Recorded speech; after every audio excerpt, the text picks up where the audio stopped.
Momentum. Oh, man! Into the heart of the hooks the leg! And the streak has defeated the Undertaker at WrestleMania! That doesn't work for me, brother. Part 2 of Who Should Have Ended the Streak. If you haven't seen part 1, the link is in the description. So part 1 looked at people who faced The Undertaker at WrestleMania. Part 2 is going to focus on wrestlers who never faced The Undertaker at WrestleMania but would have been great candidates to end the streak. Disclaimer: the streak should not have ended. I still believe that ending the streak was a big mistake, but we live in a world where Vince made the decision to end it, and this video is a byproduct of that. And also, this is a subjective list. If you have your own list, put it down in the comments. And also, the last video did very well for a channel as small as mine. So if you enjoyed this video or any of my videos, please subscribe. I would really appreciate it. Here's my top 5 plus 3 honorable mentions of people who would have benefited from ending the streak. Why top 5 plus 3 honorable mentions? Well, because my favorite number is 53 and I can't make a top 53 list. Honorable mention number 8, David Flair. Are you nuts? I'm not gonna fight The Undertaker. Wait.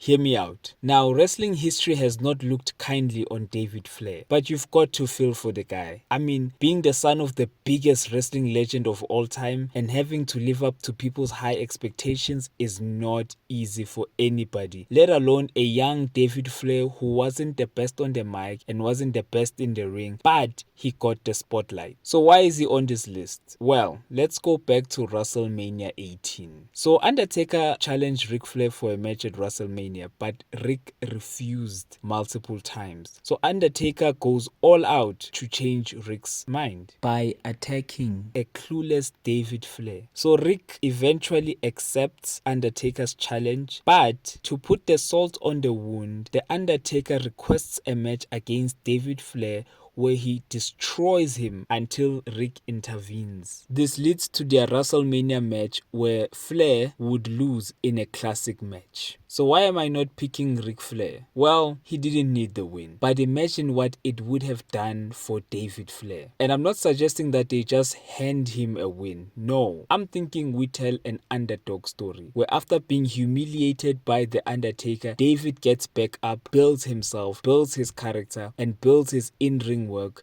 and when he's ready, he challenges The Undertaker at WrestleMania 19 to not only avenge himself, but his family name. And he actually wins. I mean, I love a good underdog story. Honorable mention number 7, Walter. Do you mean Gunther Stark? No, I mean Walter. Talk about a destructive force of nature. One of the most hard-hitting wrestlers in the WWE. And yes, I'll address the elephant in the room. His name is Gunther now. And funny enough, I thought they were going to bury him once they changed his name. But I was totally wrong. And they are pushing this guy. Not only did they make him the longest reigning Intercontinental Champion, but at this year's Royal Rumble, he was the first entrant and he lasted until the end, only to be eliminated by the eventual winner Cody Rhodes. He set a record lasting over 71 minutes, and yes, I don't count Daniel Bryan's greatest Royal Rumble record. He's also a favorite to win next year's Royal Rumble. So Walter versus The Undertaker is a no-brainer, and a win for Walter will definitely elevate him to the top. I mean, when last did The Undertaker face a good foreign heel? They tried with the Great Khali and even Vladimir Kozlov, but they eventually stripped them of their menace and turned them into jokes. Oh, WWE, please don't turn Walter into a joke. Honorable mention number 6, Aleister Black. Here is a wrestler who I believed deserved to be in the main event scene, but was never pushed. I mean, he had a great look, a dope entrance, and arguably one of the best finishers in the WWE. He also had great matches. I mean, do y'all remember the magic that him and Buddy Murphy produced? Man, top tier wrestling and athleticism. So yes, Aleister Black versus peak Undertaker would have been a 5-star classic. They would have had good chemistry and their dark personas would have mixed really well. And the cherry on top would be a win for Aleister Black. And now, here's the top 5. Number 5, Drew McIntyre. Just like David Flair, here's someone who had enormous pressure on their shoulder and they didn't live up to people's expectations. This was Roman Reigns before Roman Reigns. Drew was handpicked by Vince McMahon as the next big main event star, and unfortunately he failed. So they turned him into a joke before releasing him. And this was a blessing in disguise because he went back to the independents where he improved his mic work, in-ring work, and his physique. And when he came back, he was ready to take his position at the top until COVID hit and it robbed him of his WrestleMania moment. I mean, beating Brock Lesnar for the WWE Championship was a huge achievement, but doing it in an empty building just deflated the moment. So Drew beating The Undertaker in front of a sold-out crowd at WrestleMania, man, that was gonna be a shocking moment, but it was really going to establish Drew's dominance at the top.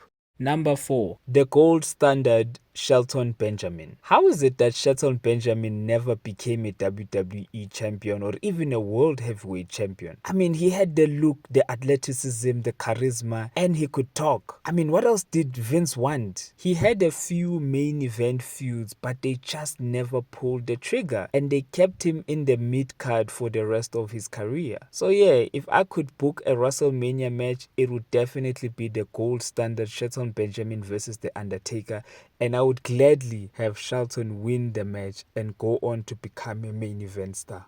Number 3, say it, Tony Schiavone.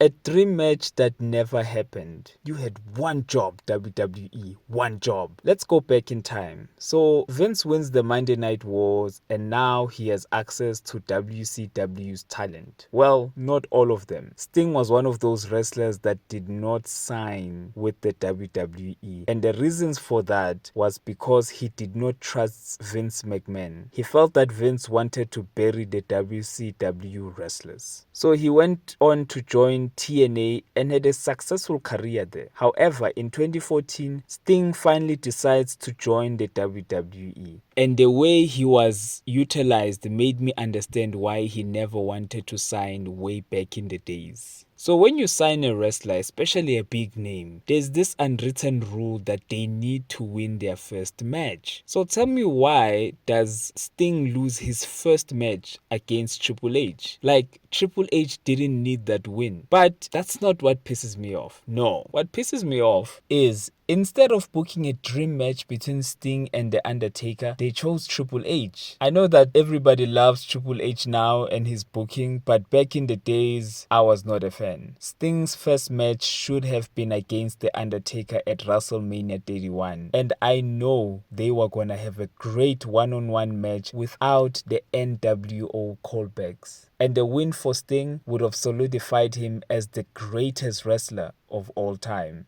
Number 2, Kurt Angle. Talk about a GOAT. Do I need to say more? It's Kurt Angle. Have you seen a Kurt Angle versus Undertaker match? They produce magic. I'm actually surprised they never had a WrestleMania match. Yeah, I have nothing else to say. It's Kurt Angle.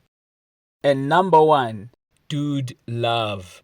We all know who number 1 is. It's Mankind. I have 4 words for you. Hell in a Cell. Talk about a match that was supposed to be a disaster, but it turned out to be one of the greatest matches of all time. Mankind and Undertaker, I have nothing bad to say about these two. And just like with Kurt Angle, I don't have much to say besides, why wasn't there a WrestleMania match between these two? Because if it did happen, I have no doubt that these two were gonna knock it out of the park and create a memorable match. And that is my list. If you think I missed anyone, please check out part 1. And if you like this video, please subscribe. I am thinking of closing this series with a final part that imagines a scenario where Vince opened the forbidden door and we look at wrestlers who have never been in the WWE but could have been perfect candidates to break the streak. Thank you for watching.